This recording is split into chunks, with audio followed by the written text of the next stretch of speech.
Okay, Assalamu alaikum everybody. Bismillah ar-Rahman ar-Rahim. Welcome to another amazing Sunday session. So we're here on Sunday because yesterday our youngest left the nest and it was a hard day for us emotionally. I think it hit us a little harder than we were anticipating. But you know, these moments of transition in life are often really powerful opportunities to kind of rethink, you know, your trajectory in life and all of that. Interestingly, so as I was sitting and having my coffee this morning, contemplating, okay, what do I do now? Feeling sad. Then I got this email that just came across, and it was Chris Hedges' report. If you guys know or don't know who Chris Hedges is, he's an incredible award-winning journalist. He was actually, I think, trained as a Baptist minister or pastor, very knowledgeable in the Bible, decided that he wanted, to dedicate his life to telling the truth through journalism. And so he's told this very interesting story that when he was about to get ordained, I guess the church asked him, well, what are you going to do now that you are going to be ordained? And he said, I want to turn to writing and to journalism. And they said, well, we're not going to ordain you for that. And so then his father told him, no, you know, you deserve that because you went through all of the training, and that you should pursue your gift. And since then, you know, he's done incredible work. He's been embedded in many wars around the world. He's been a truth teller all of his life, and he's really skilled. And actually, Sheikh shared a panel with him a few years back, I think in 2018, also with Noam Chomsky, and they were talking about Israel and Saudi and the U.S. So anyway, he's an amazing scholar, a journalist and scholar. If you don't know him, maybe he's not a scholar, but he is incredibly knowledgeable. If you don't know him, you should follow his work. He wrote an article, he has his own Substack now, and this article was called The Crucifixion of Julian Assange. And it's a long article. It was actually a sermon that he gave at a church in Norway. And I read through it, and it was so powerful because Julian Assange, if you don't know him, he's also one of the heroes of our age. He himself is also, you know, a journalist. He's the founder of WikiLeaks. And he was jailed for telling the truth and for exposing a lot of lies in our world, and has now been paying the price for it. You should follow that story if you haven't.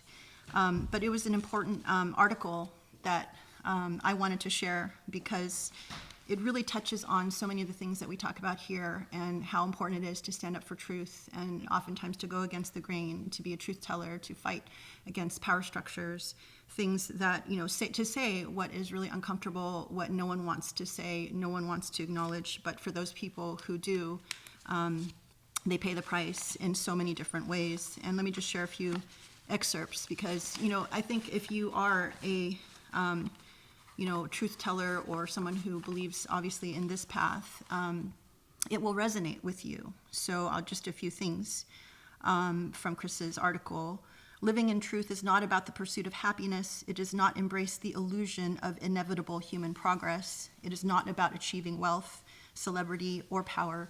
It entails sacrifice. That sounds like something Sheikh would say here. They came after Julian, not for his vices, but for his virtues. They came after Julian because he exposed the more than 15,000 unreported deaths of Iraqi civilians, because he exposed the torture and abuse of some 800 men and boys aged between 14 and 89 at Guantanamo. And it goes on, lists a whole bunch of things that he exposed.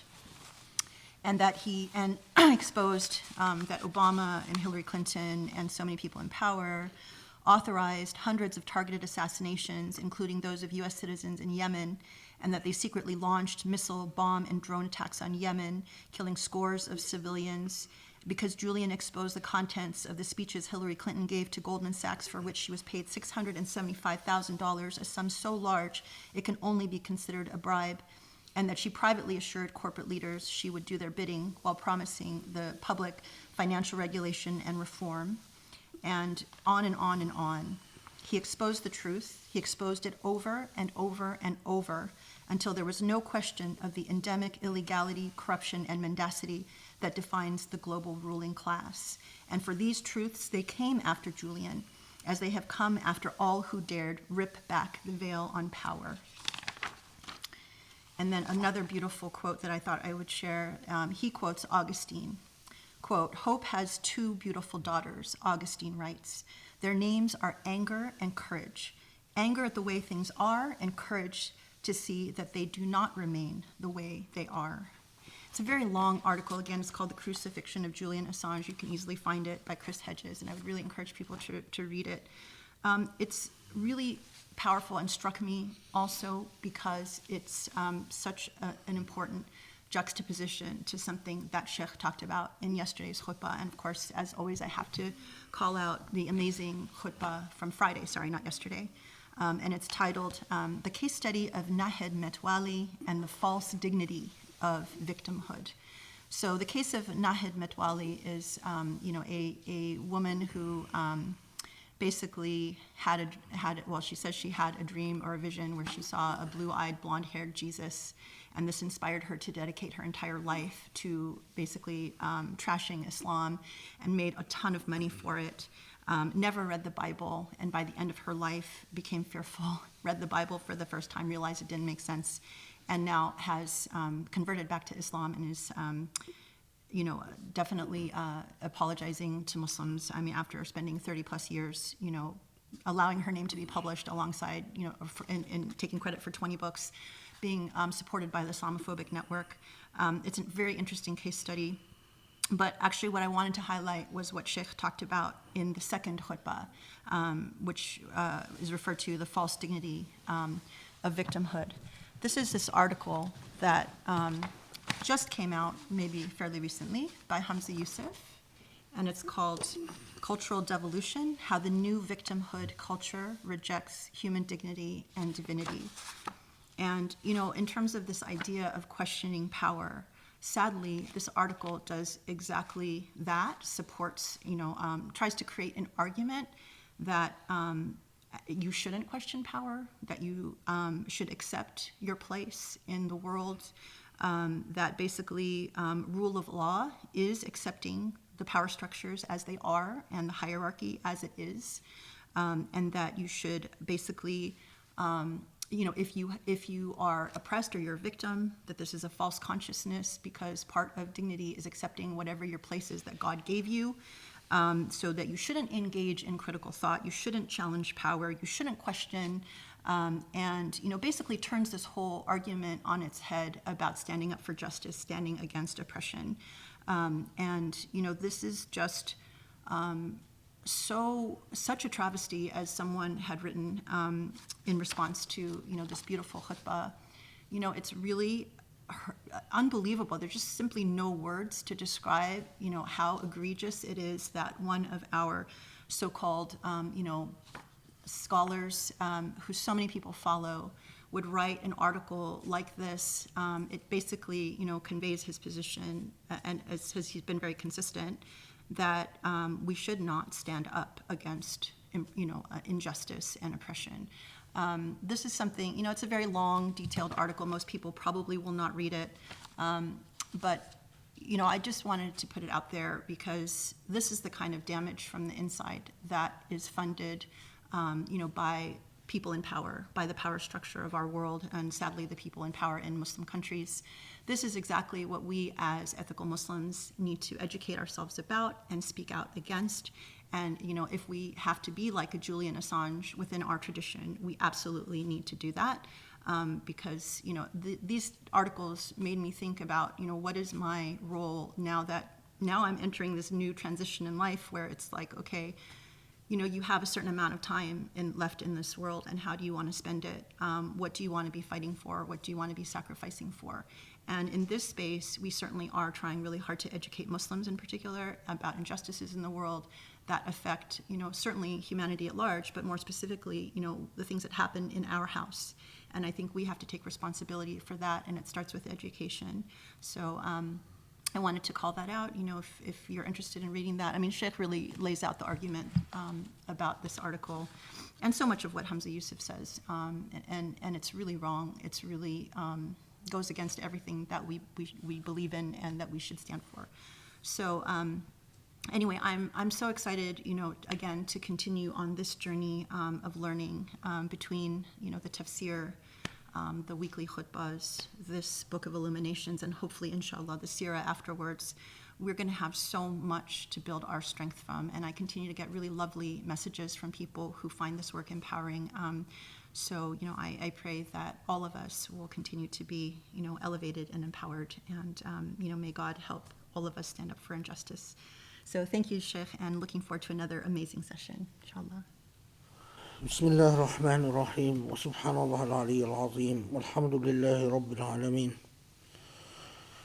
نشهد أن لا إله إلا الله وحده لا شريك له وأن محمدا عبده ورسوله اللهم صل وسلم وبارك على الحبيب المصطفى محمد النبي الأمين المرسل رحمة للعالمين وعلى آله الأطهار الميامين وعلى صحبه المختارين وعلى من اتبعه بإحسان إلى يوم الدين اللهم اشرح لي صدري ويسر لي أمري واحلل عقدة من لساني يفقه قولي يا رب العالمين. I think we had reached number 34.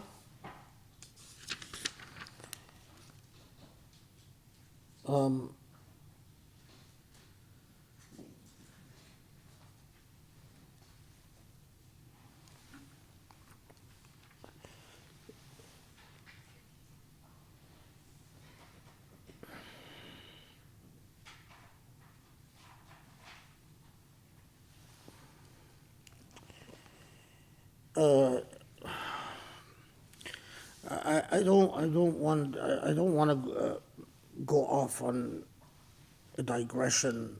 But what Grace said, I didn't say this in the khutbah, but it's rule of law for people who. One of the fields that I teach is jurisprudence, or I'm teaching in this fall a course on American jurisprudence. People who actually do not know much about legal systems, their history, their philosophy, the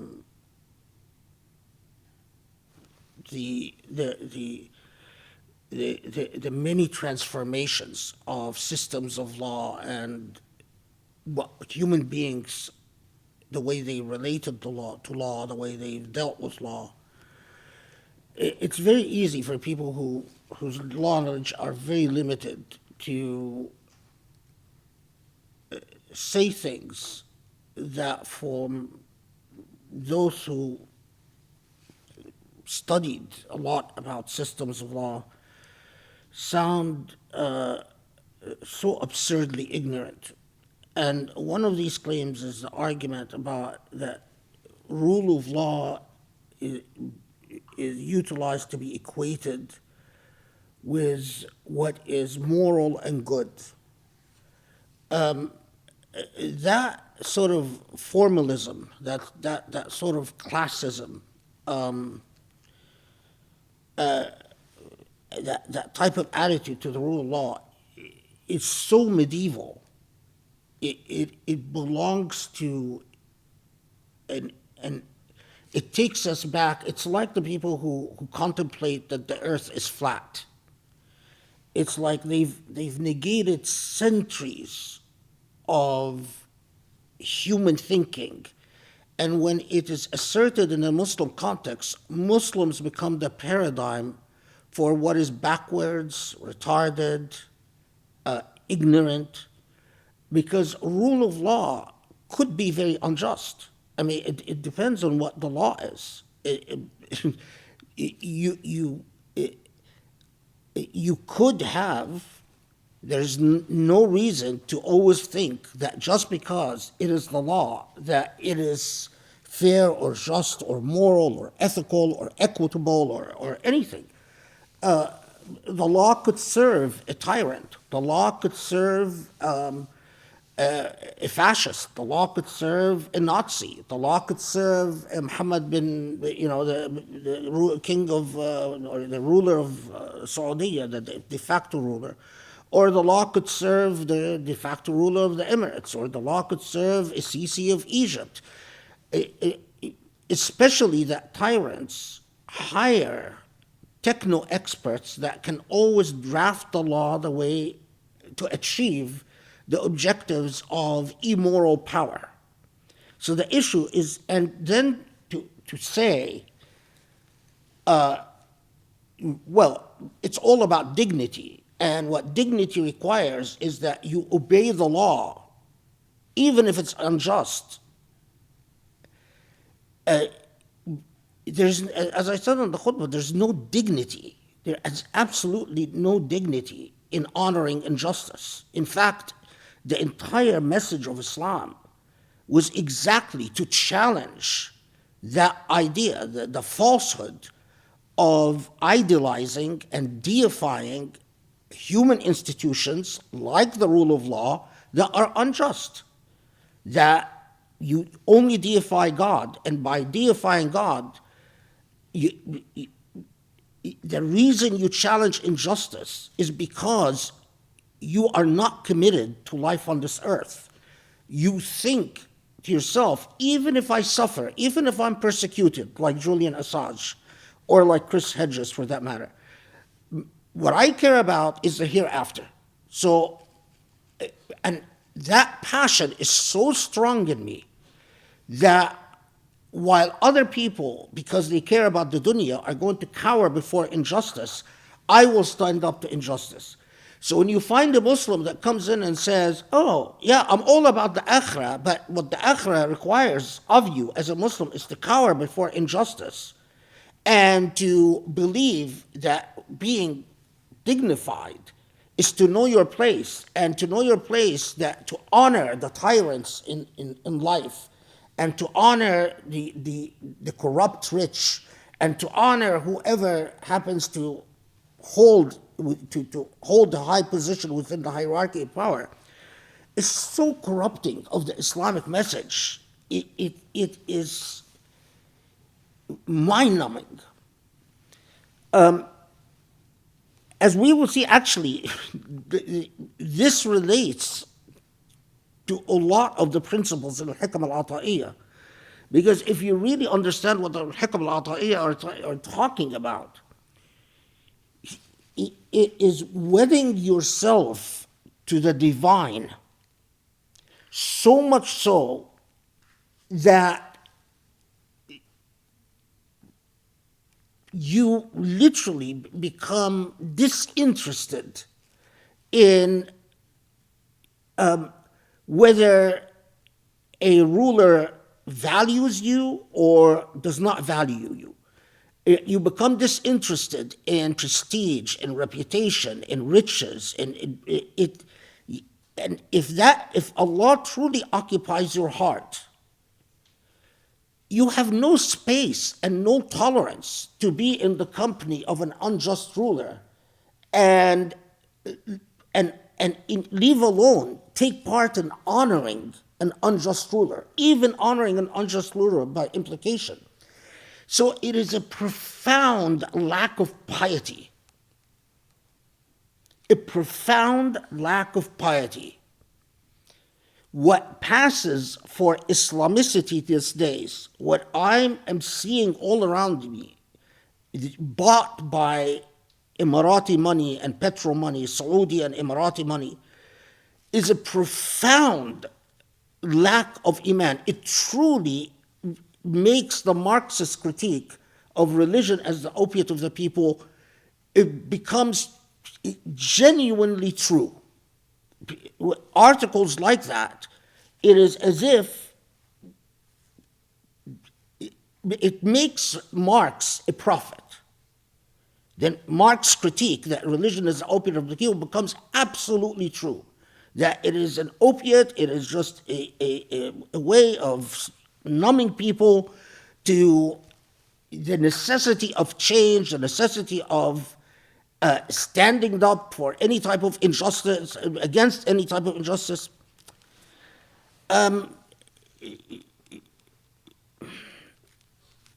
It's profoundly tragic. And profoundly tragic because I know that we live in an age where a consistent culture of despotism, centuries of despotism, which is intimately connected to racism, colonialism, because now for centuries, a particular race in the world has dominated this globe, and the vast majority of those who are truly wealthy and truly in control of this globe happen to come from a particular race and particular cultures, and these cultures happen to be the ones that are responsible for the structural institutions of colonialism, which have not been dismantled in the world that we live in. And where's the place of Muslims in this colonial hegemonic paradigm? At the very bottom. At the very bottom. I mean, if you look at the hierarchy that we are told to honor and dignify, because it's the rule of law, where are Muslims in this hierarchy? Where have Muslims been since the crumbling of the Ottoman Caliphate and the end of the Khilafah? At the lowest rung of the hierarchy. The rugs we pray on, the sibhas we might use, even the utur that we might put on, everything is manufactured for Muslims so Muslims can consume. Muslims are just like sheep. They just consume. The role of Muslims in the world we live in is sheep. We consume. And we consume, and by us consuming, we make those who are truly powerful rich and more powerful. And we are told to find dignity in that.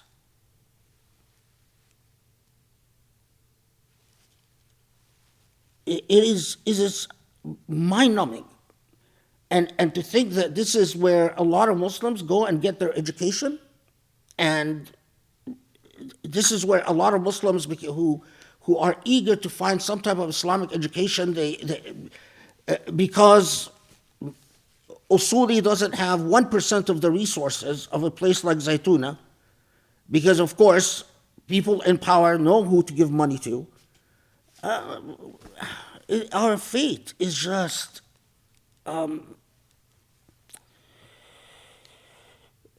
that's where you just turn to Allah and say, this is your world. I do everything I can do. I speak as much as I can speak, and the rest is up to you, because there is no other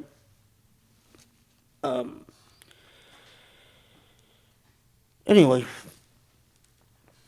Okay, 34. Now, I just want to underscore, because 34 is so critical, the ethic of التخلي, or the ethics of cleansing and a purification is so critical. And if you recall, I was giving examples last halaqah of how specific you should get in identifying internal faults within and committing to tackling internal faults within. So, and again, go back to last week's halaqah, because there was a lot of details about this, but that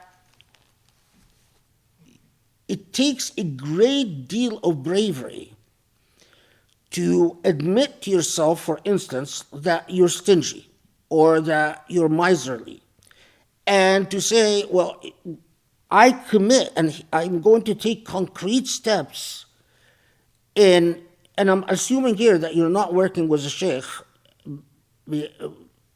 who would actually, you would report to about what steps you are taking to fight certain personality faults. But, some of the most difficult challenges is when you recognize in yourself, for instance, that you tend to be an anxious human being, or you tend to be a human being who without a strong identity core, that you tend to mold your character to fit whoever you want to appease, and that's a character flaw. That, for instance, your likes and dislikes tend to waver in relation to what functional goal you are trying to achieve at a particular time. You see this a lot among young people, especially people who are trying to court someone, right? Their hawa, their whimsical likes and dislikes, will swing back and forth, will tend to be this or tend to be that, depending on who they're trying to build a relationship with, rather than a clear knowledge of the self and its ethical and moral core. I've seen people who even will, at times where certain things are going on, you'll notice that they, for instance, after salah, they'll be doing dua for a longer time. And then when the external motivators, so to put it, for instance, if there was someone who values piety, so, and I've observed this time and time in life. I mean, you notice people who will suddenly become more taqwa oriented, and that will manifest in, they after salah, for instance, they are doing dua for a longer time. But then when circumstances change, suddenly their own practices change. The thing I want to underscore before we move on, although I considering how long you stay with number 34 when you're studying this and implementing this, 34 is probably the aphorism that detains us the longest. It's the one where it takes. It's quite often. I mean, you don't go beyond 34 for about a year, or even longer. So I feel very guilty about just covering it like this and moving on. But it is often the way the principle is articulated. We know that what the principle says is relinquishing التخلق بأخلاق العبودية, that you relinquish the moral characteristics of servitude والتحلي بأخلاق الربانية, that you then relinquish the ethics and characteristics of servitude to become a godly human being. That الصفات الإلهية or الصفات الربانية, that you are, as we said last halaqah, you focus on what are attributes can be described as beautiful attributes of husn, attributes of divinity, and you are working diligently to achieve these attributes. Often it is put in a more dramatic way, and you read this quite often in commentaries on Al-Hikam al-Ata'iyya or many of the other texts written for the same purpose, is that what you read is that there are al-akhlaq al-bahimiyya, that akhlaq, there are ethics or qualities or characteristics, let's use the word characteristics. There are characteristics that are animalistic in nature, And then there are akhlaq shaytaniya, and then there are characteristics that are actually demonic in nature.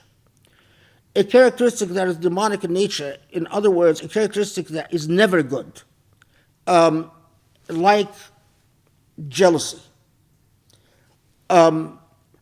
or like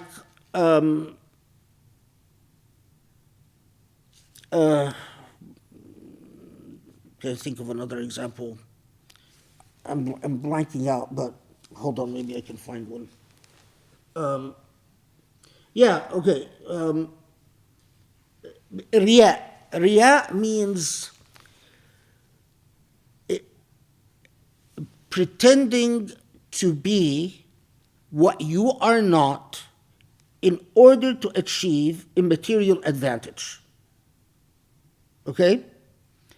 Riya is described as a demonic characteristic. Why is it demonic? Because there is no context in which riya can be good. Okay, how do you contrast a demonic characteristic, akhlaq shaytaniya, to akhlaq bahimiya, to akhlaq bahimiya, animalistic characters? Al-akhlaq al-bahimiya, what is described as characteristics, animalistic characteristics, can use a useful purpose, like the preservation of life, for instance, but they are base moral qualities that will quickly turn evil if you are unable to elevate beyond these base moral qualities. So, for instance, the love of consumption is described not as a demonic characteristic, but as an animalistic characteristic. Why? Because you need to eat. I mean, consuming is not by its nature bad. Consuming is made bad when it becomes when it deviates from its proper function. So when it becomes out of balance. Another example is cowardliness. There's a debate about this, but most say that cowardliness is not a demonic characteristic, it is an animalistic characteristic. Why? Because how being scared is connected to self-preservation. All of us need to be scared at times. In fact, if you're not scared, you're not going to fear God.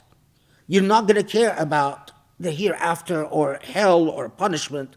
So a degree of fear, but it becomes immoral when it is out of balance, when all that rules you, for instance, is fear.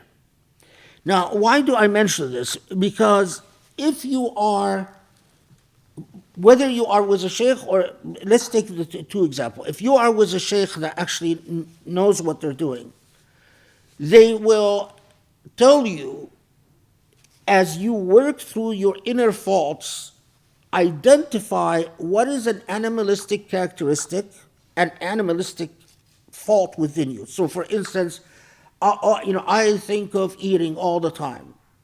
So, okay, that's animalistic.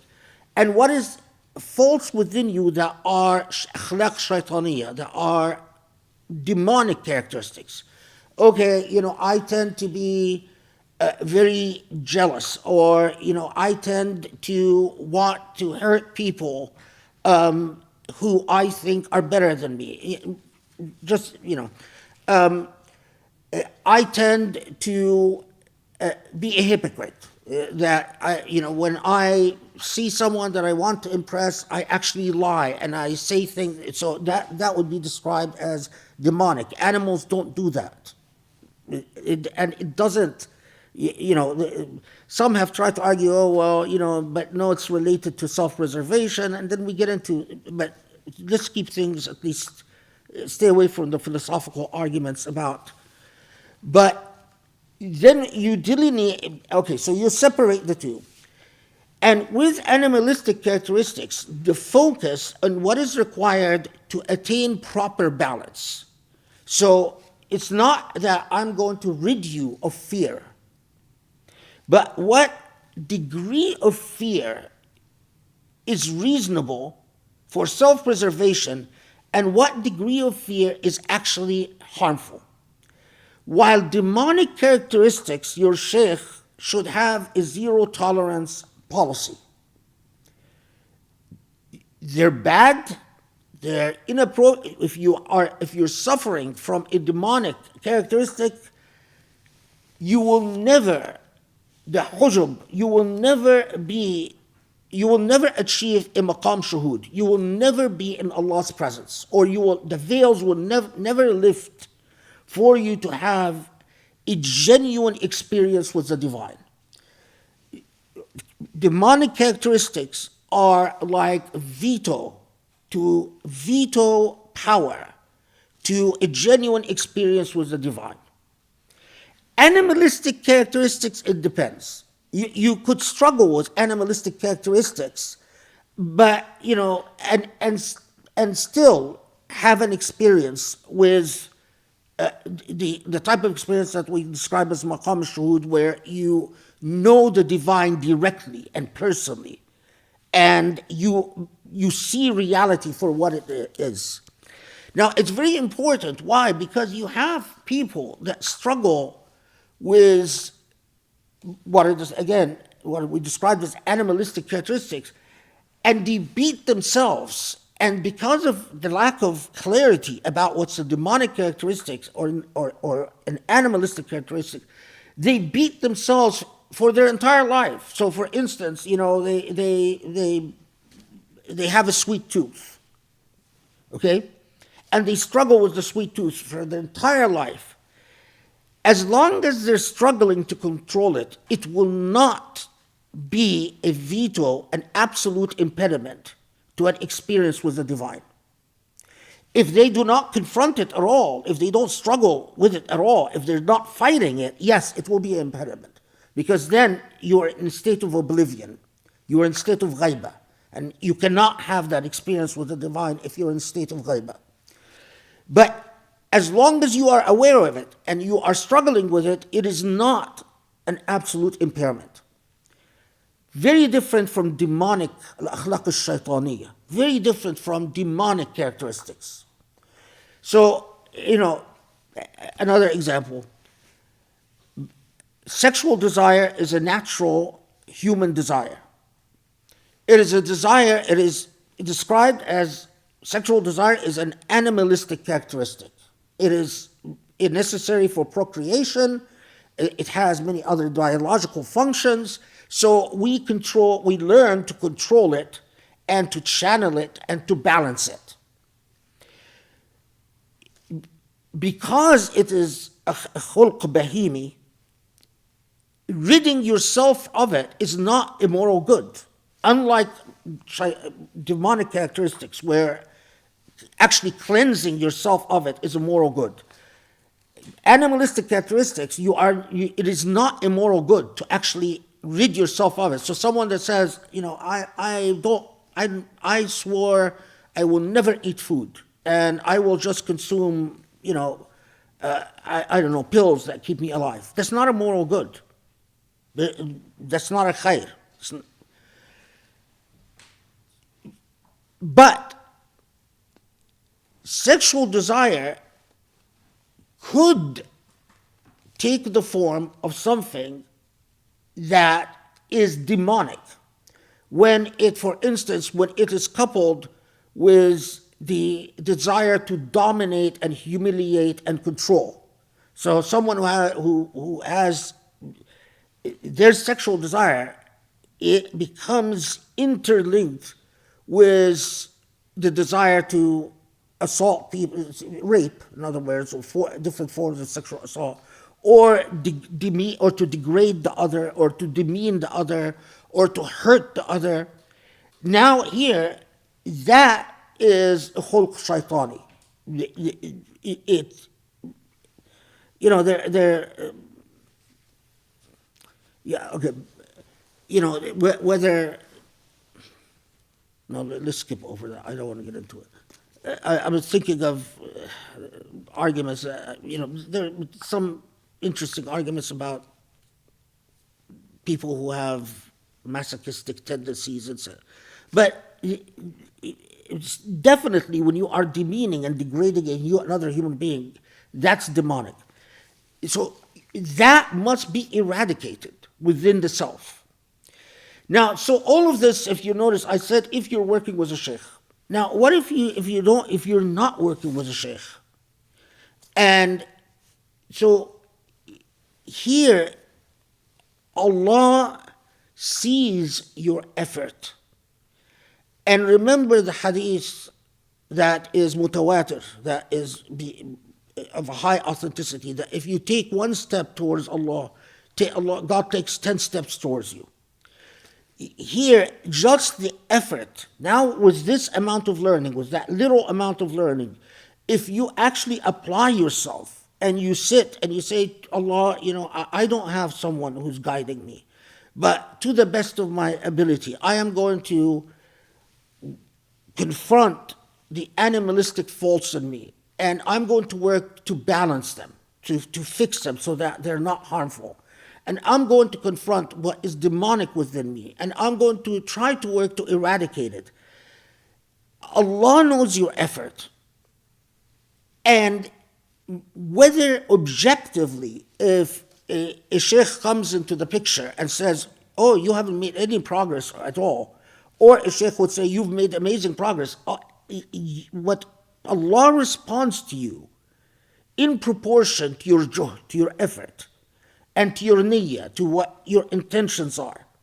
This is very important because there are, you know, sheikhs, especially in the age and day we live in, you know, an age where if you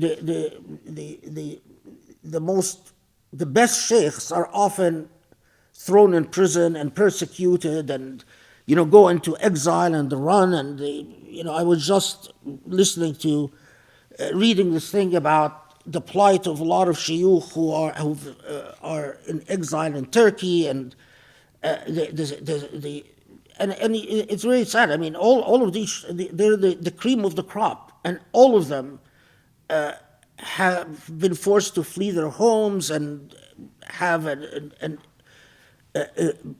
very indeterminate legal status, immigration-wise, and their future is insecure, and of course the enormous amount of insecurity that they're in makes them entirely unable to help the ummah or teach people, or, you know. So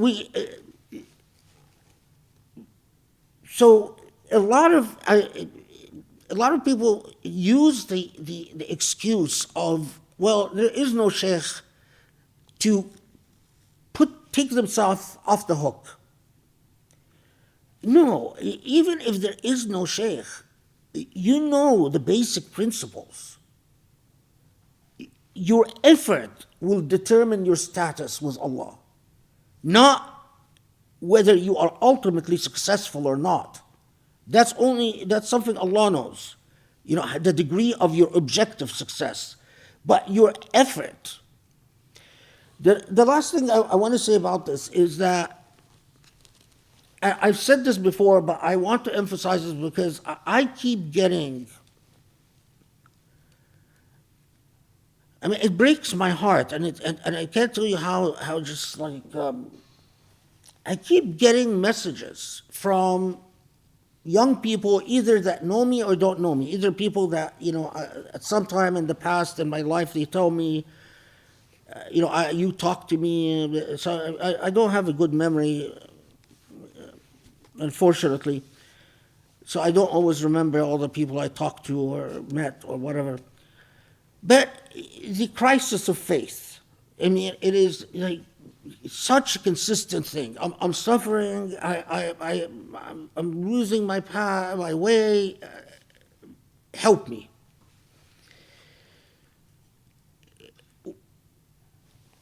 my experience, and Allahu Alam, is that in the vast majority of cases, when people are having this type of instability and anxiety, and they feel that they are losing their footing with their faith, what is at the heart of the problem, is either what we've described as akhlaq bahimiyya, are animalistic faults or shaitani faults. There is a character flaw within that make them consistently feel unworthy, and that defeats their effort before these efforts even go anywhere, but that defeats the very effort at walking towards the divine. If you look inside, it is not quite, in the vast majority of cases, it is not legitimate intellectual issues. Intellectual issues become quite a camouflage, because if the vast majority of these people are honest with themselves, they don't know enough to have an intellectual crisis. And the mere recognition with humility of how moderate their knowledge is will often be an adequate answer to the intellectual crisis. In other words, I can't answer these questions, but I know there are people far more learned than I who can answer these questions, so I'm not going to have a crisis of faith because I don't know, and maybe someday, I'll learn enough to know, but I know that there are people out there that I trust and respect who do have answers. And let's move on. It is not the intellectual crisis in the vast majority of cases. There are always exceptions, but in the vast majority of cases, the flaw is in the heart. The flaw is in, put it bluntly, a living sin, a living ethical flaw that defeats a human being and makes this person feel, whether they admit it to themselves or not, why should Allah care about me? Or I am at such a distance from Allah that I find it very hard to believe that if I speak to God, God will hear me. And it is a look within and meeting what sins haunt you. Sins not just in a technical legal sense, but sins in the sense of either demonic faults or animalistic faults. What is haunting you? What is breaking you down? What is defeating you? What is making you feel unworthy as a human being? And the path for healing starts with honest self-confrontation.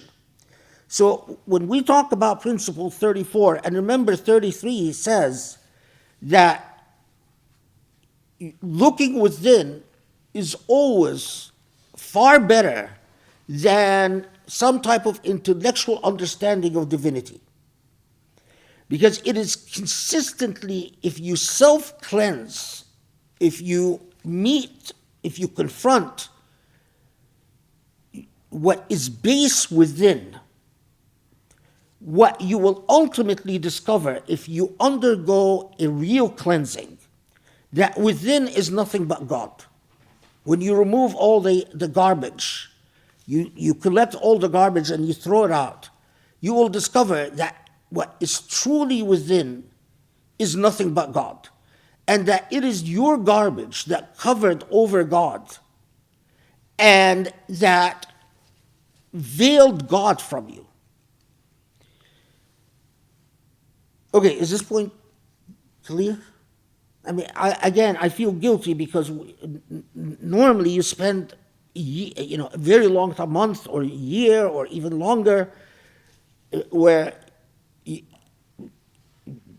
doing dhikr on this, going through the whole exercise of identifying your own faults, working through these faults, breaking down what needs recalibration, balancing, tawazun within, and what needs eradication, cleansing, the shaitani faults. And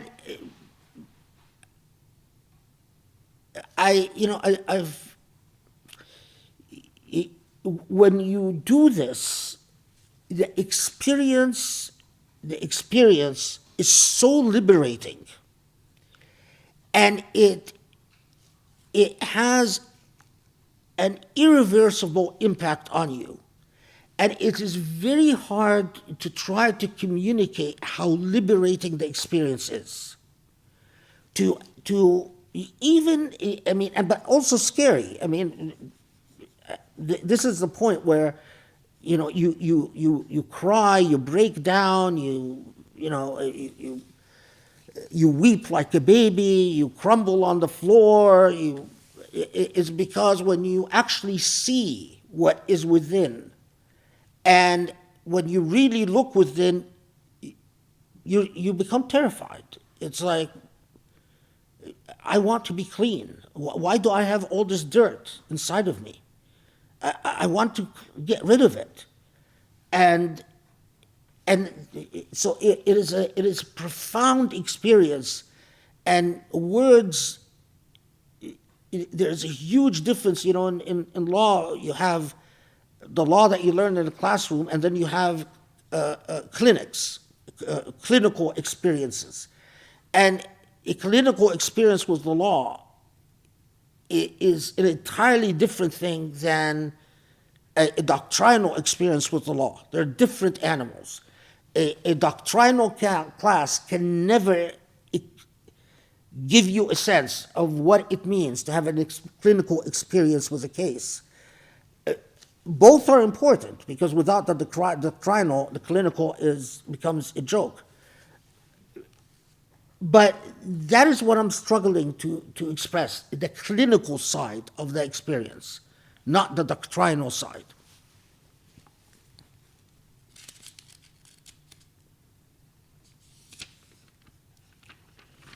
Okay. So 35.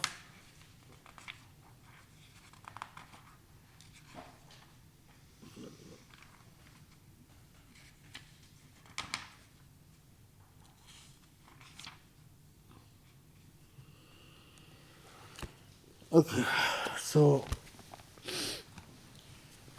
أصل كل لا أصل كل معصية وغفلة وشهوة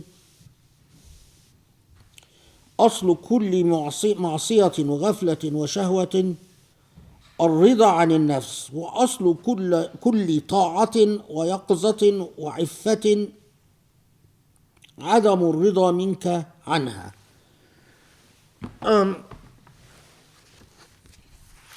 Basic translation: the source of every disobedience, it translates ghafla as indifference, wa shahwa as passion. So the source of every disobedience, indifference, and passion is self-satisfaction. The source of every obedience, vigilance, and virtue is the satisfaction with oneself. It is better for you to keep. Oh, this is actually the translation is.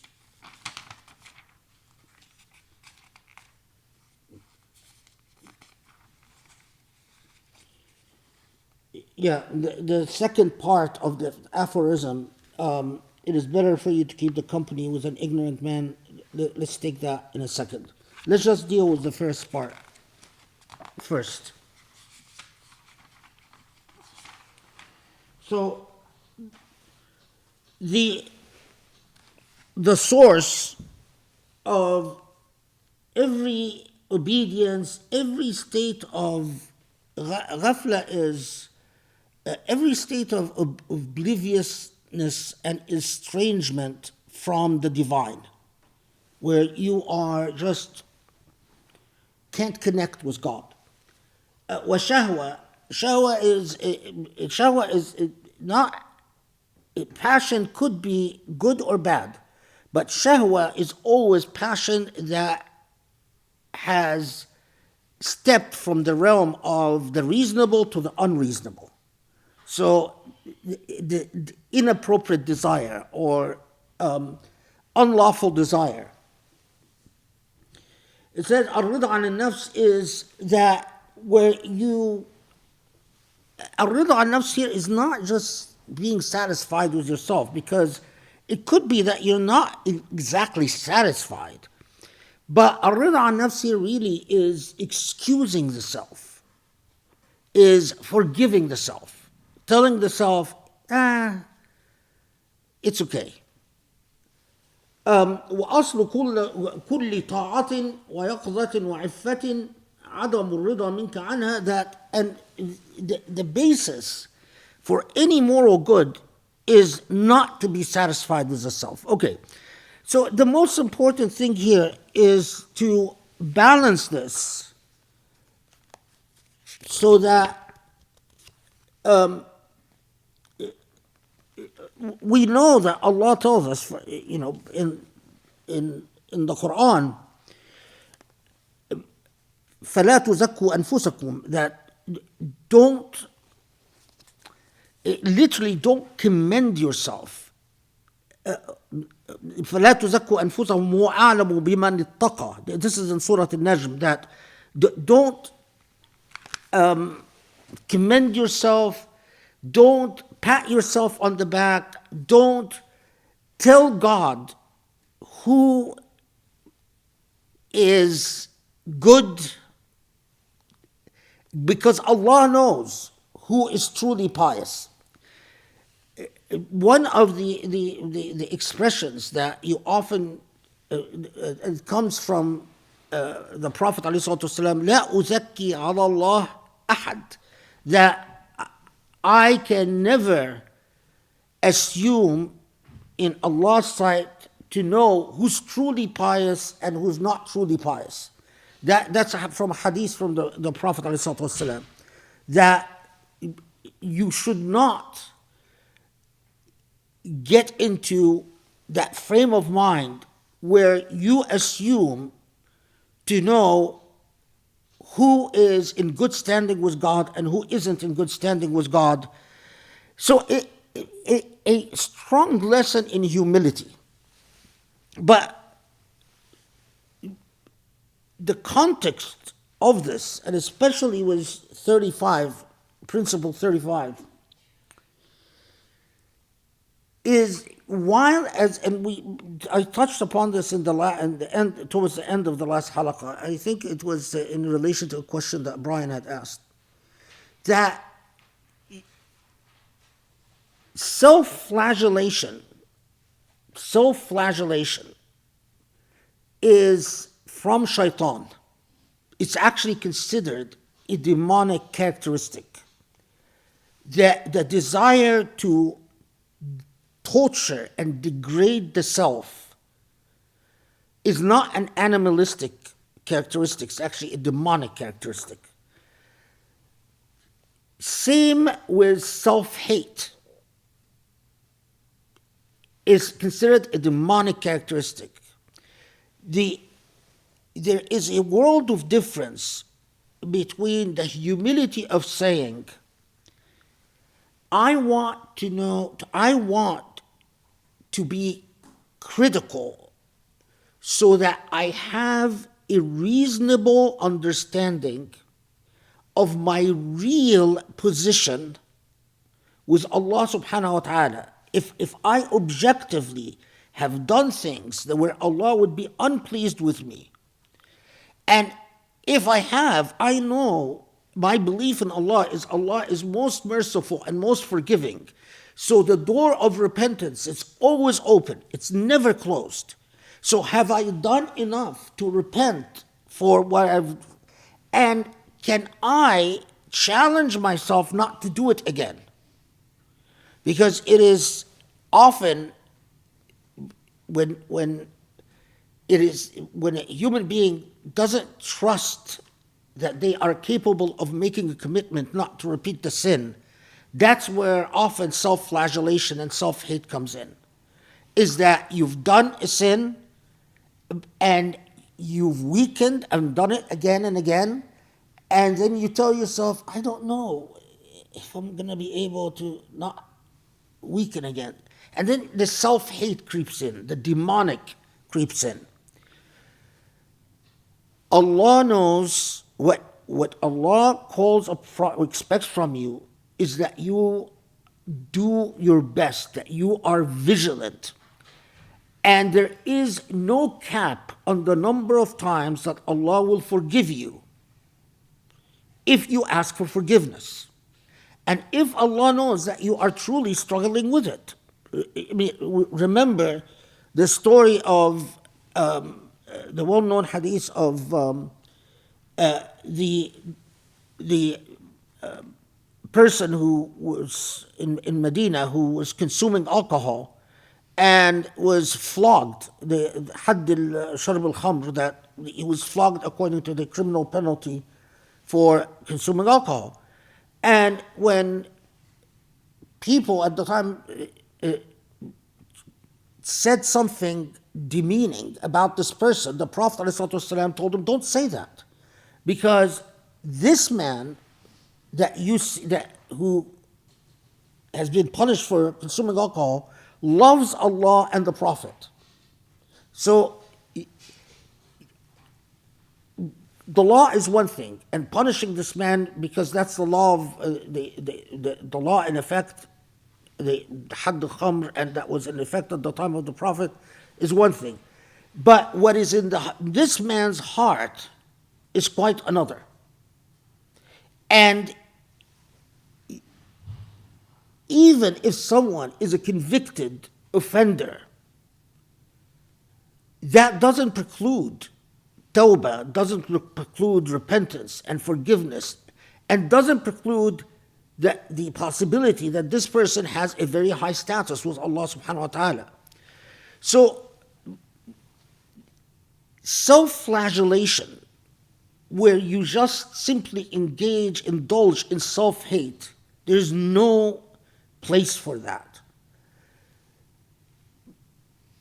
What is expected is to be critical towards the self. You are not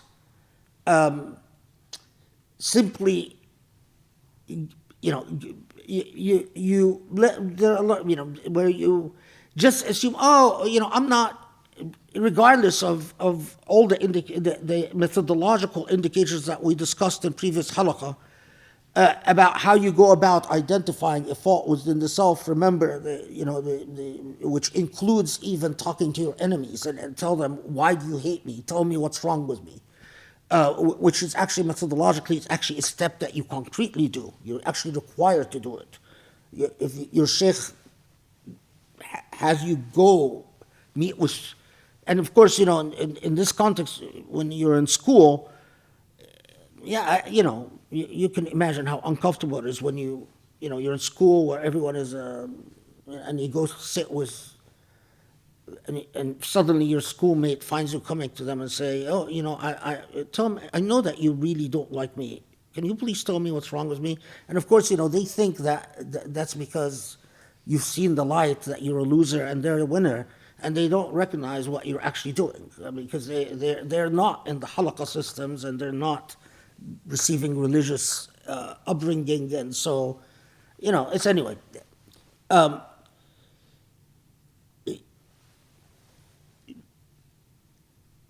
The path to losing oneself is paved with people and intentionality that philosophize self-forgiveness or philosophize the lack of self-confrontation. Self-confrontation requires that you don't give yourself the benefit of the doubt, you do the exact opposite.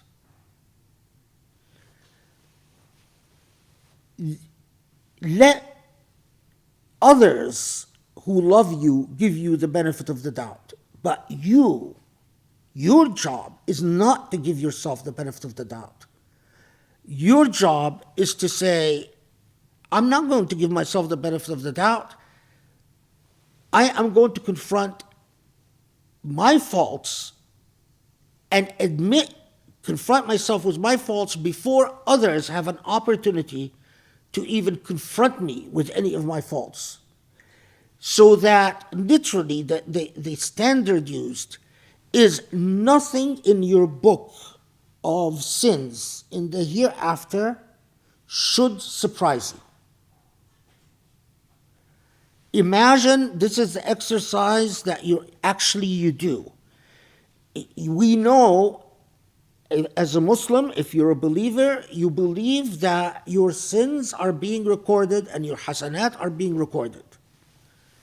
It is okay to be surprised in the hereafter by hasanat that you never thought about and you never even imagined that you have. That's okay. That's a good thing. But there should not be a single sin in your book that you did not foresee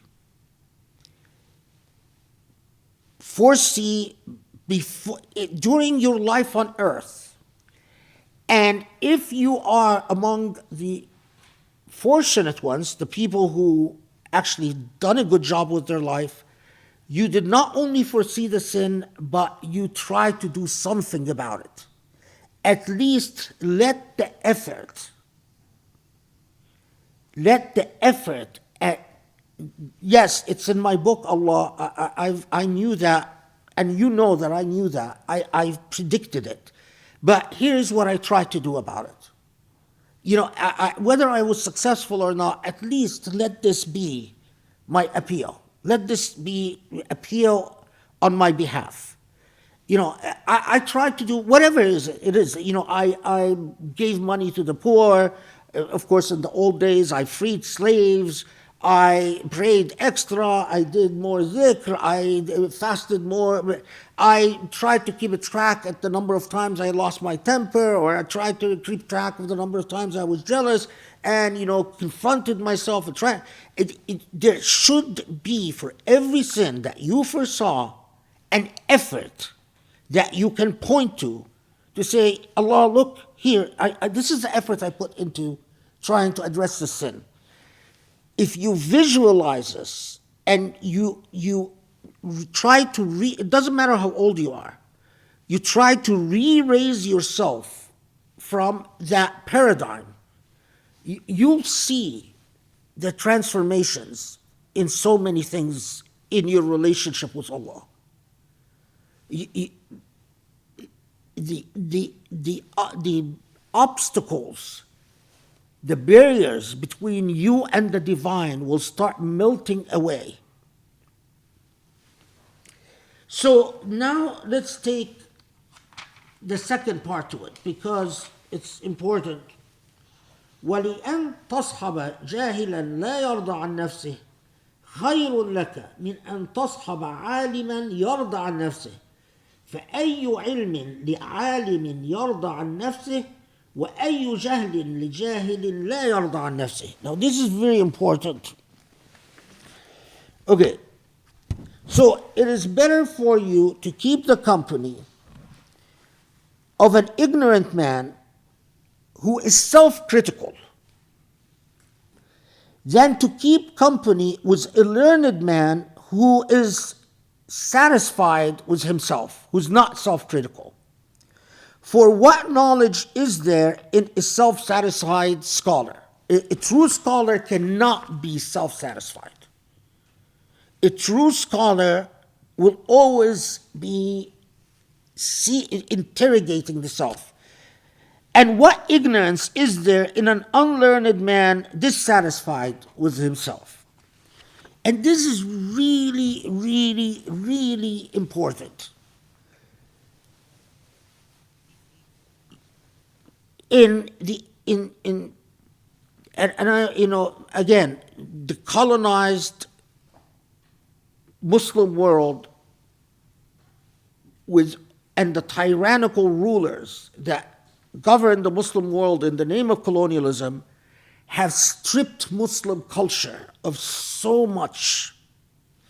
But it is one of the adab that is so thoroughly ingrained in Islamic, pre-colonial Islamic culture, that only when we get liberated of colonial tyranny and its agents, because it is in every book, in every text, in every sharh and hadith, on that a true alim, a true scholar, can see their own faults and is haunted by their own faults. The greater your knowledge, the greater your self-perception. And a true scholar rarely has the energy to focus on the faults of others. I'm not talking about standing up against injustice. I'm talking about in interrelationships. So you find that a true scholar, they're not eager to,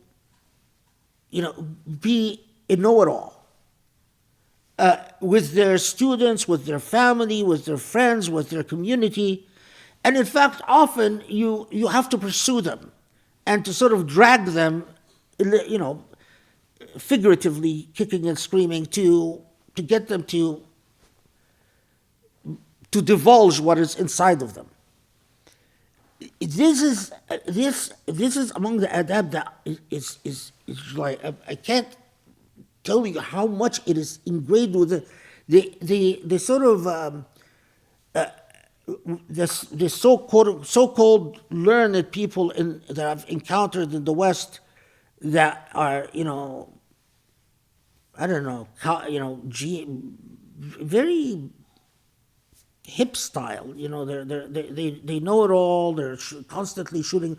You find them in every Islamic center. I mean, every medical doctor who's on the board of directors, and they know everything. And it was truly a shock to the system. But anyway, the critical thing is that the company you keep and who you gravitate towards, he mentions this as part 2 of aphorism number 35, although it could have been its separate aphorism. The reason he included it in 35 is that same idea. It will come into greater focus when we get to the 40s, because that's where he talks about, again, revisits this issue in the 40s. But for now, it's worth underscoring that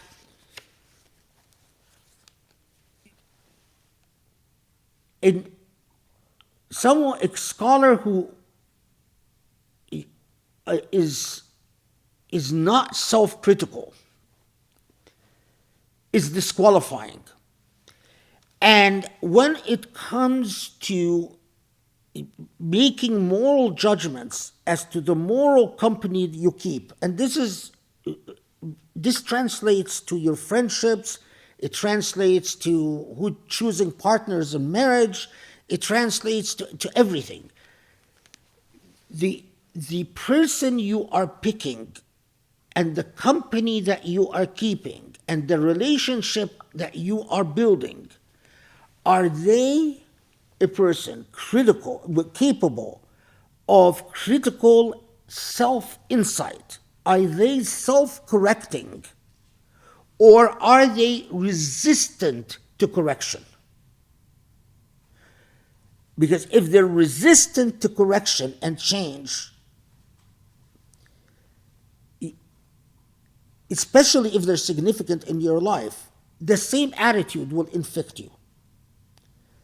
If they're capable of self-correcting, they have, to put it simply, they have a lively conscience. Their conscience chases after them and interrogates them more vigilantly than anything else. That in turn will become something that influences you and affects you.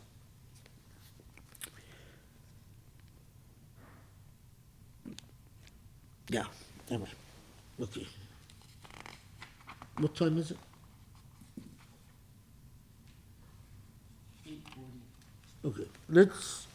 I mean, we could say so much more, but since we're gonna come back to it in the 40s, I'll stop here on that, and let's move to 36.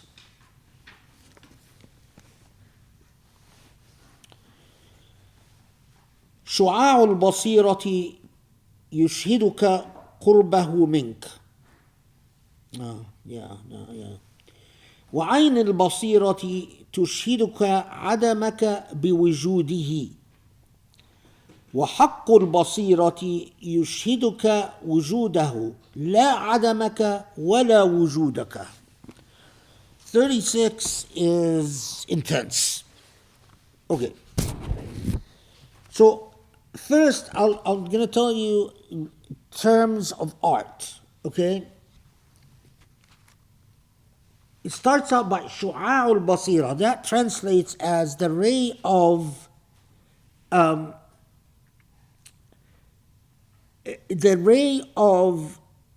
perception, or the ray of light. Here he translates it as ray of light of the intellect. Okay, but that's the term of art. شعاع البصيرة is a ray of enlightenment, of perception, the light of the intellect, makes you witness God's nearness to you. Okay. عين البصيرة تشهدك عدمك بوجوده. But the eye of the intellect makes you witness that you're non-being in God's being. We'll unpack this, but let's just... Then, the third term of art. So first term of art is Ayn al-Basira. Second term of art, first term of art is Shu'a al-Basira, the ray. The second term of art, Ayn al-Basira, the eye. And the third term of art is Haqq al-Basira, the right of perception, or the right light of the intellect, or the truth. Haqq could also be translated as truth. The truth of the light of the intellect makes you witness God's being, not your being or your non-being. Okay, so we have... Now, let's assume that you took 34 very seriously and you worked very hard to cleanse your satanic, demonic faults, to recalibrate and rebalance your animalistic faults, so that and let's assume you worked really hard at this, and it is absolutely, it's, if in every likelihood, working through 34 and self-cleansing And let's add to that 35, and within 35, that you remained vigilant, not just about self-cleansing, but the company you keep. That you are not in the company of any pompous fools. You are not in the company of any hubris. That it's very important that not just that you keep yourself clean, but you keep your space clean. So, people that are full of hubris, people who are pompous, people who are full of themselves, they're going to contaminate your space. And because they're going to contaminate your space, they're going to intervene with the hadra. They're going to ruin the hadra for you. So let's assume that you cleanse yourself, you kept your hadra clean, and here you are ready to receive perception, true insight. And 99% out of 100, if you've done the job right, you are going to be having the experiences of basira, of real insight. However,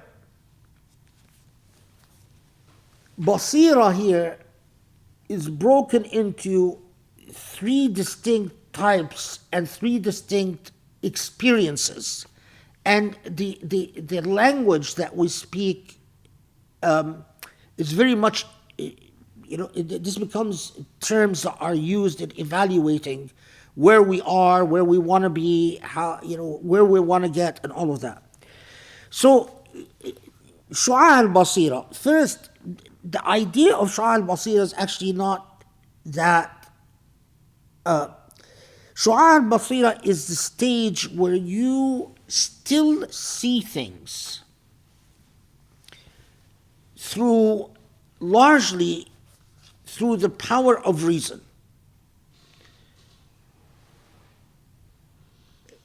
It is, your reason tells you that God's light is there. You have every reason to believe that God's light is there, that luminosity, illumination, freedom, emancipation is there, but you just can't see it for yourself. You're still dominated by your aql. It is the most powerful part in you. It helps you because it tells you rationally that God is there, that the reality we live in is not the only reality, that, Rami was getting us to watch a documentary called Beyond Infinity or something like that, where, the concept of infinity, there's even a reality beyond infinity. So your aql is telling you all of this, but you just don't have a direct experience with luminosity. So,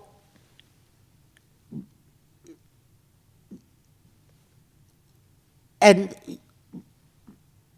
the challenge, of course, is to get your aql to be less dominant, so that it will, often the intellect is so dominant because it is protecting you. It is sort of a fortress. It's a mechanism that you build to protect yourself. And then to trust in God enough to tell your intellect, don't worry, you don't have to be so protective. You don't have to be so dominant to make sure that your friend, yourself, is well taken care of. Lower your guard, because your friend, the self, the me, is in good hands. It's in God's hand.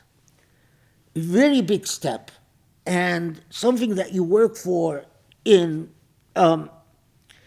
Now, they say that Shu'a al-Basira is often described as Nurul Iman. You have Iman. And that it is the status of Ahl al-Muraqabah, that it is the status of those who are believers, they have Iman, they're beyond Islam, they have actual Iman, but they are observers, they're not experiencers. And in that, when you are in that status, you are capable of understanding that Allah is near. But you don't experience the presence of the divine. You understand the nearness of the divine. So, student that works very hard in self-cleansing, does zikr and so on, and then the sheikh listens to what the student, listens very carefully to what the student says, and then says, oh, your status is shu'a al-basira. You are in maqam al-muraqabah. You have iman. You have strong iman. But you understand everything intellectually. But your intellect distrusts your very existence, because the intellect is protecting you. The intellect is like a sentient, a guard, saying, I need to protect my owner, and like a guard dog. And we need to calm your intellect and get your intellect to take a nap, to rest. We don't want to kill the intellect, obviously. And that's a big mistake. You find these idiots, people who think they're Sufis, and they talk as if the intellect, they're there to kill the intellect. You don't kill anything Allah creates. Nothing. You honor it. So we honor the intellect. It's just we say, when it comes to Allah, we don't need you. We need you when it comes to everything else in life. You're there to guide us. We rely on you. You are our savior in everything. But when it comes to my experience with my maker, I don't need you to be in charge. So we need you to take a nap, take a rest. Okay, so that's the status of Shu'a al-Basira. The second, which is a higher status in terms of your divine experience, is Ayn al-Basira. And this is what is often described as Ahl al-Mushahada, the people of not observers, but actual experiencers. And Ahl al-Mushahada is often also described, in that status, Ayn al-Basira is often described as Nur al-Ihsan. They moved from Iman to Ihsan. Now,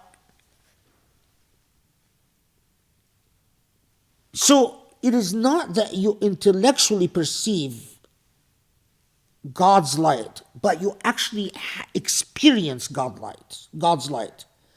You've actually had a direct experience with God's light.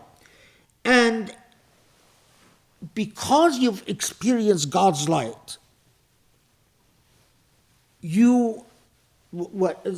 يشهدك وجوده, how did he translate? Makes you witness, your the eye of the intellect makes you witness your non-being as due to his being. That you become so satiated with God's being, because once you have that experience, you really no longer understand how anything exists in any true sense other than God, including yourself. So in that state, you tend to you feel that you don't really exist in this world, and that the only real existence is the divine existence, and you long for that divine existence. You always you become in a state where you say, I don't feel my being anymore. But by the way, this is the irony, is that because you don't feel your being anymore, you've conquered your fear. So that's why you stand up for truth. That's why you stand up for justice. That's why you become like what Grace was talking about, is because you material well-being is entirely secondary to anything. It is just fulfillment with Allah. It's just Allah. I know if I speak the truth, if I stand up for justice, if I honor people, if I honor your creation, I know that your presence will fill me, and that's all I want. Whether I'm going to be invited to this event, whether I'm going to get this award, whether I'm going to get this position, whether it doesn't really matter to me, because this is all that fills me. But beyond, there is a status beyond that, and that is what is referred to as haqq al-basira. And this is often referred to not as ahl al-mukalama, not ahl al-muraqaba. Muraqaba, again, we said, is first status observers. Ahl al-mushahada, the experiences. Ahl al-mukalama, haqq al-basira, or often referred to as also as haqq al-yaqeen, is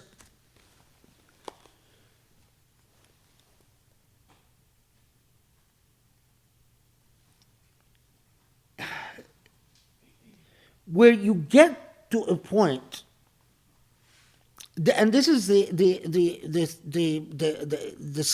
stage that we only is described to us in the poetry of people like Ibn al-Farid or al-Hallaj, or in al-Futuhat al-Makkiyah by Ibn Arabi, or in a lot of the texts of al-Jilani, or Kashf al-Zunun by al-Ghazali, or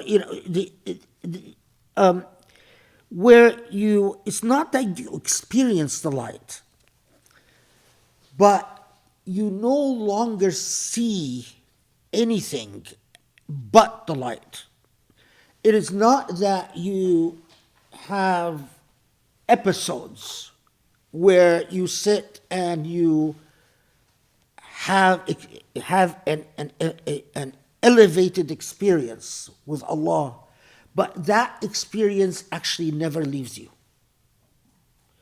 You experience that whether you are put in the worst dungeon in the world, and this I saw with my own eyes, people who are in the worst places on earth, and it is as if they're in heaven. They have a smile on their face, and nothing in their physical reality affects them, because they are constantly in Allah's presence. But when you reach that state, and it's a state that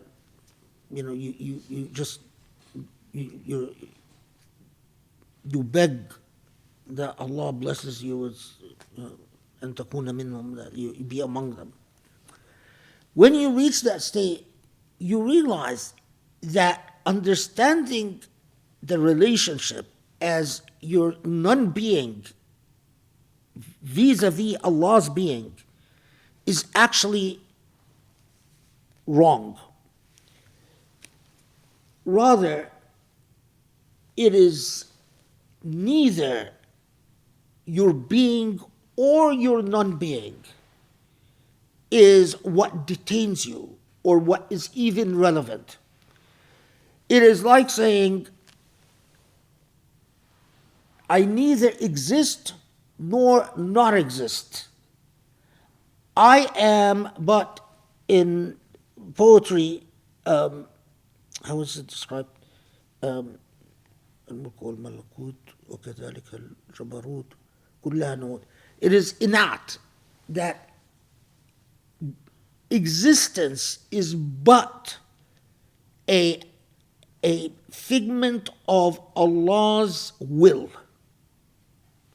So what really exists is Allah's will, not you or not you, but simply Allah's will. I know that this is a bit abstract, and I don't claim to have experienced that state where you get to haqq al-basira, but anyone who has walked this path, that's what they long for. If you long for knowing fully well, and here is a good example of self-flagellation. No, that's not acceptable. You hate yourself because you're not reaching it. That's not acceptable. Do you despair because the chances that you reach it are minuscule? Those who reach haqq al-basira are such small percentage. Who am I in relation to Ijilani or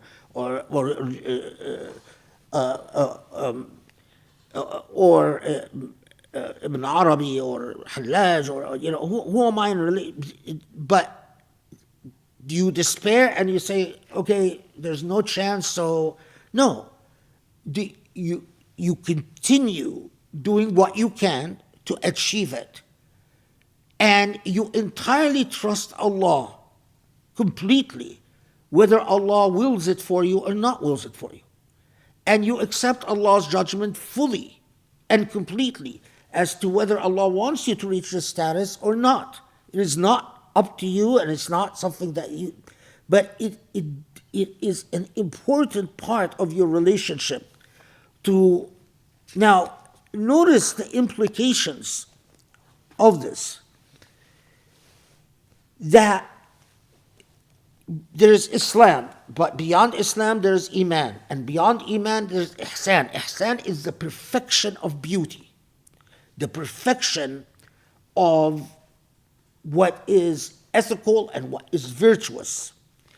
Now, beyond Ihsan is the truth of the truth, the ultimate truth that is experienced by very few, but should be taught to the many, so that the many understand that, for instance, when we inherit this earth, we are in fact inheriting but God's will. And that physical reality is but a metaphor for God's will. So anytime I am dealing with anything, I must honor it as God's will. Even if you are interacting within your family, even if you're interacting within friends, even if you're acting within community, that philosophically and morally, you are fully in God's realm the minute that you are dealing with God's creation. So you have an obligation towards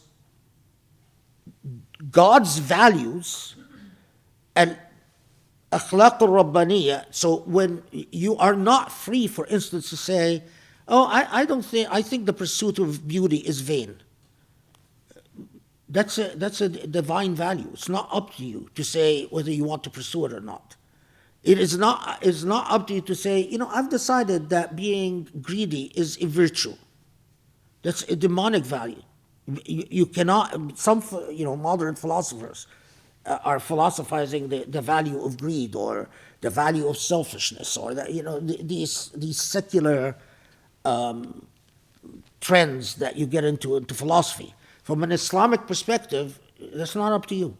That is completely, you're stepping outside your bounds. So what I'm saying is that this vision has clear moral implications. And I firmly believe that when we talk about Sufis like Junayd or like Ibn Arabi is a very good example, they fully understood the moral implications of of their teaching, or like Ghazali. It was,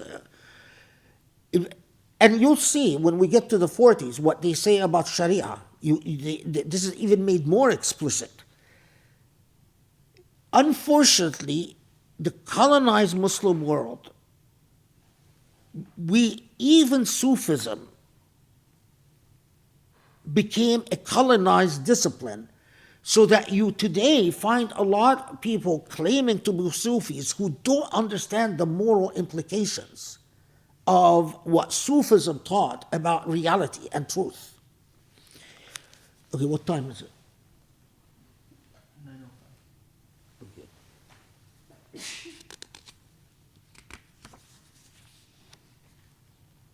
9:05. Okay, yeah, I should, yeah. So this is a little bit, but I think you should know about it, because otherwise it's, yeah. I mean, but I mean, we could spend hours discussing this. When you are at the stage of Shu'a al-Basira, we say that you are at the stage of Mulk. Mulk means that you are still dealing with the created world, but your reality is defined by the artificiality of the created world. You still see things through the intellect's ability to construct and reconstruct reality. Our intellect is subhanAllah constantly interpreting perceived reality, and the very fact that intellects and the intellects of humans and non-humans, the fact that, for instance, both me and my dog will see a door at the same time, and of course, I don't know how exactly my dog, but I have a dog that actually knows how to open a closed door. He jumps on the handle, pushes down the handle, opens it. So clearly he has some conception of, or some understanding of, what the function of a door is. It's an impediment. If you pull down on the handle, you open the door, you can pass. Now, the very unity in the interpretive and reconstructive abilities of the intellect is, if people understood, is proof of divinity. It's proof that there is a maker, there is actually a creator, because that unity in interpreting reality would have been impossible without a singular creator. That's why when the brain goes sick and suddenly people look at a door and imagine an airplane, it's proof of what happens when the intellect is no longer interpreting reality in unity with its environment, with other living beings. And in fact, here is where we see what the rule of chaos can do, where every intellect then is interpreting its own. So I start trying to eat this desk. Why am I trying to eat this desk? Because my intellect is interpreting it as food, while your intellect interprets it as a desk. The world of mulk is the world where you have this artificial. It's artificial because we are studying to understand why it works the way it works, but there's nothing in its very inherent truth that explains why it works the way it works. It's like I was watching earlier. There's a plant that grew in our yard, and I had put a gate. I had put a dog gate, and I noticed that a plant has grown and it wrapped around itself around the bar, two of the bars. So two plants grew and they went around that bar. it's quite remarkable because the plant somehow knew that this is a bar, this is something that is upright, and that and the way it had wrapped around and grew around that bar is mathematically ingenious. An artificially constructed reality that constantly points to a intelligent, careful creator of this reality. But it is, so that is the world of the mulk. It is the material world as our intellects interpret it. Occasionally when our intellects go crazy, I mean, they lose their sanity, then we no longer interpret it consistent with everyone else. But that's the lived world, the world of mulk. That is the world of what Shu'a al-Basira, and what is often when you are living in the world of mulk and you want to elevate beyond the world of mulk, you are elevating from the world of Shu'a al-Basira to Ain al-Basira. So you are elevating from the world of mulk to the world of malakut. Malakut is where you start experiencing beyond our material world. So your perceptions, your imagine the self, and that self now, the conscious self is not just influenced by the world of mulk, it's not just influenced by the material world it has experienced, the world of Shu'a al-Basira, but it is also influenced now by the world of the unseen. It's influenced by its direct experiences with the world of the unseen. As we said, that's Ayn al-Basira. That's the world of Malakut. So now, you are capable of underseeing that you might even have seen ethereal beings. You might have seen jinn. You might have seen beings that live in dimensions beyond our dimensions. And that is a part of your consciousness. And people who have that part of their consciousness, they're quite often, either driven towards God, towards the divine, or driven towards the demonic. Because now they see that there is something beyond our material world.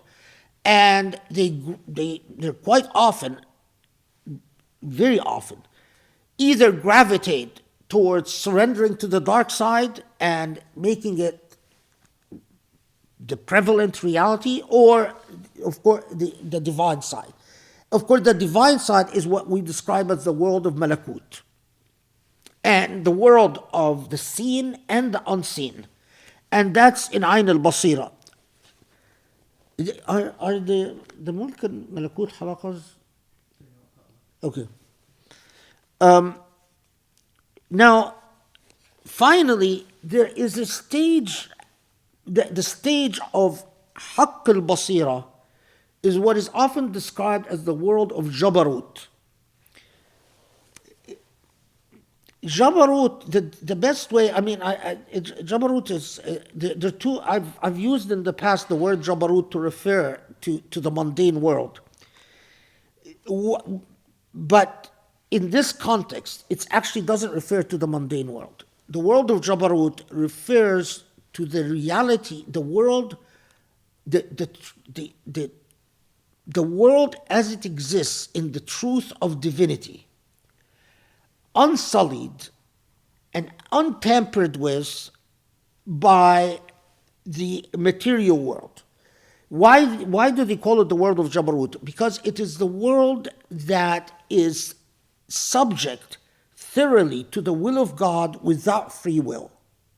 It is the world of angels, the world of heaven, the world of hell, the reality that is thoroughly divine without the interventions of the material world. Now, who engages the world of Jabarut? As I said, this is Haqq al-Basira. This is the people who live in God's presence all the time. Now, full disclosure, you'll find in the Sufi tradition a lot about that people who reach the realm of Jabarut, that the people who reach Haqq al-Basira become capable of miracles. And so the books of Sufi literature is full of the miracles of. I am very skeptical about these miracles. I have my own, I don't want to bother you with my philosophical thing about. I'm skeptical. Now, having said that, I have witnessed things that I cannot possibly explain of people who are in that status. I've witnessed things that I can't explain. I've witnessed levitations. I've witnessed people move things without, I was there. I could move my hands around the object. I've witnessed people make things sprout, dates come out of nowhere. Okay, but because I don't exist in that world, the only way that this experience can become relevant is for me to surrender my free will to someone. And since no one that I am tempted to surrender my free will to is relevant to these experiences, then I remain skeptical. Anyone that comes and says, I have these, for one thing, anyone that says I have these types of miracles, if they truly are in the world of Jabarut, they wouldn't advertise it. You would sort of discover it, despite them. You would, because you're around all the time, then you would come upon it, or if they're sharing with you a lesson. So my advice to you, cancel that from your, the realm of miracles, and it's just not, we as human beings, we're not equipped to deal with that reality. So, even when I read about it in books of tradition, I reserve judgment. I don't call anyone a liar, I just reserve judgment. I say Allahu Alam and I move on. Okay. So the world of Mulk, the world of Malakut, the world of Jabarut. I'm going to tell you one more, just so you know how rich this tradition is, and how, if you really want to commit yourself to this path, how much there is, and how and it could transform everything about you, everything. But okay, in Sufism they often talk about fana. Fana is where dissolution, where you dissolve yourself into a thing. Why do you dissolve into a thing? Well, you don't dissolve yourself into something inferior or something evil. You only dissolve yourself into something that is greater and that is more beautiful.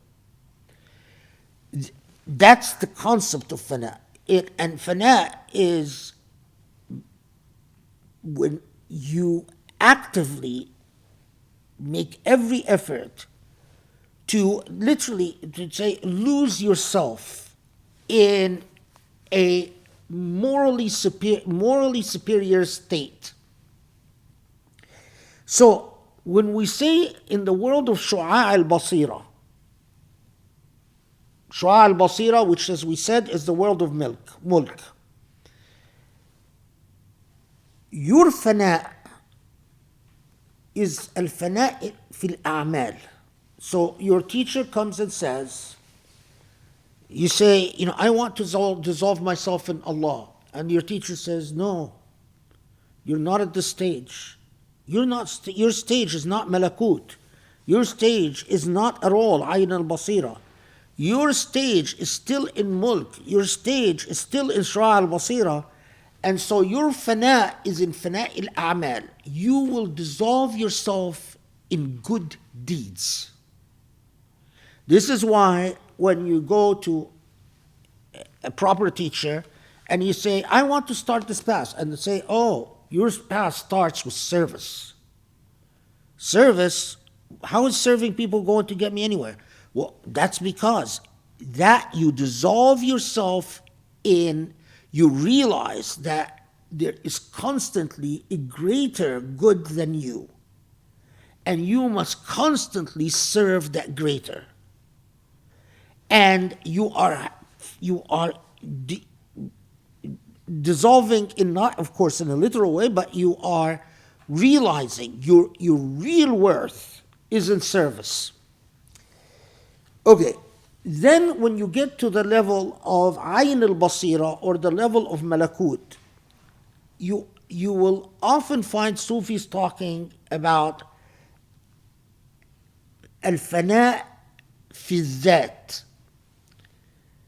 Now, there are critics of Sufism, many of them don't like the idea of al-fana fi dhat, but basically that you are on a path where, as we said before, that you are realizing that you are such a temporary, you're literally like a bubble in the water. You're a bubble that comes and pops. You are such a temporary, and you are simply a result of a divine will, that the real existence is Allah's existence, not your existence. And that's al-fana fi dhat, and that is something that you engage in as you are pursuing the malakut or ayn al-basira. When you reach haqq al-basira, they say al-fana fi al-fana. And we can spend hours talking about al-fana fi al-fana, but basically, in essence, it is that same state where you become fully, your eyes are fully open to the fact that the Jabarut, Allah's active will in the universe, is really the only material, the only real existence. And so you are constantly in Allah's presence. And as the aphorism says, the question of whether you exist or don't exist, it becomes purely philosophical. It becomes immaterial, because only God's active will is what's material. I know a lot of this is abstract and it's unfair, because if this was a course in a college, we'd be spending the entire semester reading literature on al-fana fi dhat, al-fana fi al-fana, and what different people wrote. So this is sort of like just a crash course, all related to aphorism 36 and what it involves. I mean, when we get to 36, what are you actually learning? What is the teacher telling you, talking to you about, and getting you to work at? So from that perspective is why I wanted to review all of this, just so you are aware of it, and at the same time aware of how rich your tradition is. If our tradition was not so colonized, and you could go to any Islamic center and hear a lecture about this, or if even our tradition was not so colonized and we had Muslims teaching courses on Sufism in every university, I wouldn't, but perhaps it sparks something in one of you, and you decide that this is the path you actually want to take, and you actually pursue the venues, because they still exist in the world. You can actually go to places, including Turkey, for instance, or Cyprus, where you can actually commit to this pathway, if that is what Allah guides you to. Okay, what time is it now? I have a feeling what's time. It's 9:25. It's 9:25. Yeah, let's stop here. I thought we're going to get to aphorism 40, but I mean, should I talk less? No? We should do one more. No, we should stop. We should stop. Because, yeah, we get to 37, no, yeah, it's actually a new stage in the training when we get to 37, so better reserve it to the next halaqah. Okay. Alhamdulillah Rabbil Alameen. Forgive me for any confusion or if I didn't do a good job explaining. I always feel challenged, and that's why I've actually, haven't been exact. I mean, I have tended to stay away from trying to explain things because of the enormity of the challenge. Yeah, this is just beauty. From my, it's like someone trying to explain an experience was absolute beauty. That's how I see this, and it's very challenging. Bismillah ar-Rahman ar-Rahim. Thank you so much. As always, it's, sorry that I keep pushing you to do more, so, because it's so great. And, but no, you shouldn't talk less. If anything, you should share as much as you can, because I think it, as I always say, that there, if you don't say it, it's so difficult for us to learn it. If you decide not to say it, then most likely we will not ever hear it, and it'll be lost to history. And I think even for people, like when you say, if you want this path, if you want to go to Turkey, you want to go, to Cyprus, that it exists. I think the vast majority of us will never be able to do that. It's really difficult, and so, and even if we don't have a teacher, if we don't have access to the Arabic language, I mean, that's me, and so it's so rich and beautiful to hear what you describe and the stories you tell. This may be the only exposure that many of us get, so you shouldn't hold back. And hopefully, it's something that will be preserved over time so that future generations will find it too, inshallah. But it's such valuable knowledge that, as you said, it really teaches us how rich our tradition is and how much it's so different from what you perceive. We continue to get emails that demand of you explain this hadith, explain, this like hypocrisy or this contradiction. And you can't help but feel like, what, if you just engaged the knowledge that you have presented, whether it's through the tafsir or just listening to khutbahs or this book of Illuminations, you would find that these questions are like so revealing.